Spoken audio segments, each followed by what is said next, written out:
So the Alzheimer's Society works with anybody that has a dementia. So it's not just Alzheimer's; it's anybody with that is experiencing a dementia or think they might have a dementia. So we support persons living with dementia and also their families or caregivers or whoever is kind of connected to them.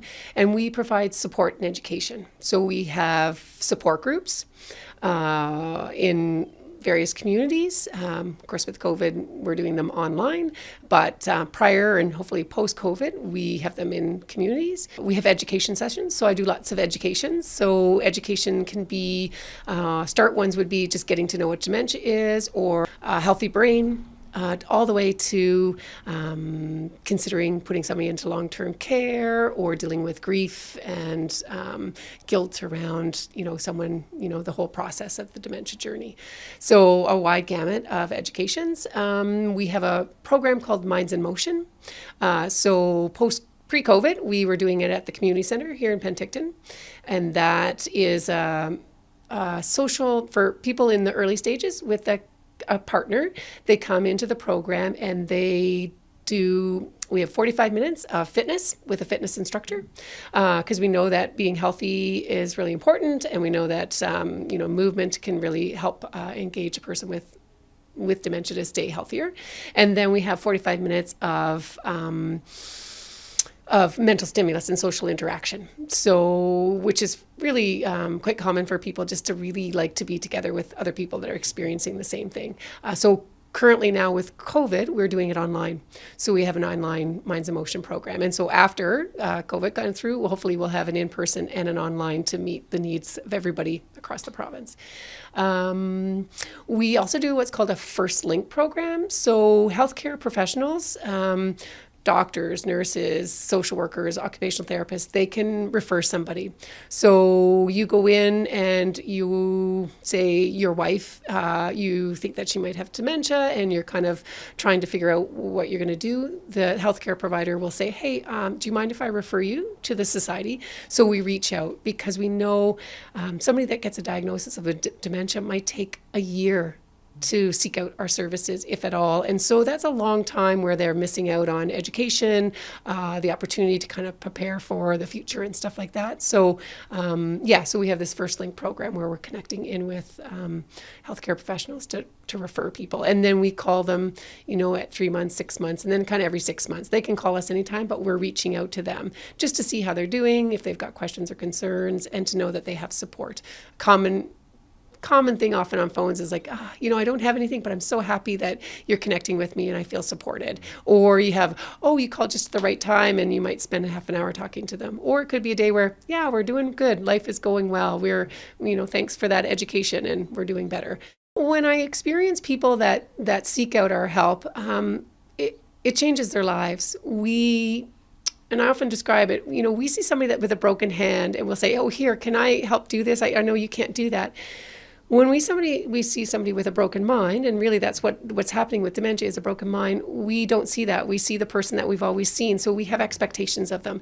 And so we as a caregiver or a family member become very frustrated or we struggle because we don't see the damage. And so that person with dementia can't tell you because they're experiencing that. And so I think it's so important we can make the lives of the person living with dementia, the family members, just that much better. We can, support and you can understand the disease better. There's skills, there's methods, right? We're not innate caregivers, a lot of us, and so sometimes we have to learn. It's it's and sometimes it's unknown things. The lights are off, and so they're having trouble seeing what's going on, or they've forgotten something, and so they're quite anxious about it. But we're like, well, I just told you. Well, I don't remember, right? My short-term memory isn't there. It's not there, right? And people will often say that, and I think that's a struggle for them. Well, I just wanted to tell, I want them to, and it's like, well, no, you as a person that's caring and supporting, you need to learn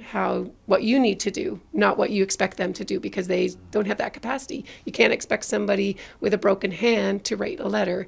You can't expect somebody with dementia to remember something potentially. So I think it's just it just improves the quality of life for everybody if they've got some education and understanding and feel supported. We know that age is the biggest factor, right? So as you get older, your chances of getting a dementia gets higher. But there are lots of people in this community that are younger. I live in Summerland, and I know some folks out there, and they're in their 50s. So dementia can start at an early age. Young onset Alzheimer's or frontal temporal dementia can start earlier. And so, and for a lot of those people, there's lots. They're figuring out about their jobs, and again, people have higher expectations because they don't expect that somebody will. So no, there are people young in their 50s and 60s, but yes, as you get older, that chance of developing a dementia becomes higher. What we're going to do with the Aging Well Penticton is we're trying to seek to reduce social isolation for people. And so a person with dementia, living with dementia, can often feel very isolated because, the communication networks and stuff like that. And so, they go to a store and people kind of rush them along or whatever. And so they kind of draw back, or their communication skills aren't really well. And so he doesn't know what he's saying, so I back off. Or, families often say, oh, yeah, he used to golf, but then, he started just not understanding things. And so his friends didn't ask him anymore because they weren't comfortable or whatever. So we're going to do a Philosopher's Cafe and just talk about how our community, are we dementia friendly? Can we be more dementia friendly? And what does that mean? And so I've talked a lot about caregivers and the person living with dementia, but the community is also really important. If we don't understand the disease, we're afraid, we back off, we don't support. And so people lose out. They lose out on their friends, on those things that they can do, and they might not be able to do them as well as they used to, but they still can do them. And so if we can support them, then that helps them, right? So I think that hopefully people will join us for the Philosopher's Cafe. That's the Wednesday night, the 2nd of June. And we hope to then have a kind of a series of different ones, and not necessarily all about dementia, but just about how we can become a community that really supports people and reduces that isolation that, a lot of people as they get older start to experience, and even young people too. But, our focus on Seniors Week is seniors, of course. Locally, if you want to talk to me, my number is 250-493-8182. Or if you're, you see this and you're in Oliver or Soyuz or Princeton, the number is 1-888-318-1122. And we also have a dementia, which I forgot to mention earlier, is a dementia helpline. So it runs Monday to Friday from 9 to 8 in English.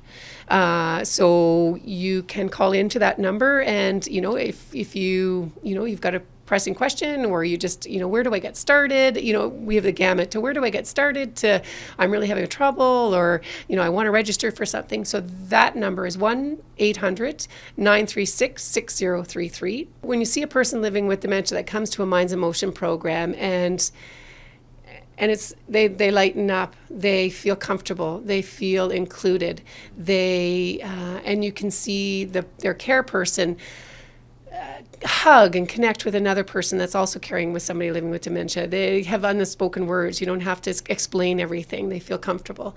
Or you're in an education session and somebody comes to a couple of them, and you see they first come and they're like, oh, I'm struggling, and then they learn something, and then all of a sudden they're like, oh, I tried that, that thing that we talked about, or Mary talked about in the meeting, and it was awesome.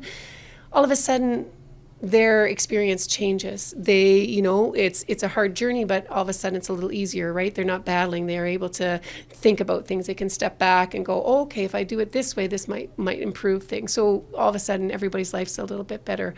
Or seeing people in support groups just be able to vent, right? To be able to say what's going on, because often people around them don't understand that ambiguous loss, that they have the person there, but they're losing them. And that's hard, and that's years. That's not, that's years of seeing somebody losing them along the way. And so I think just being able to support people that way is wonderful, right?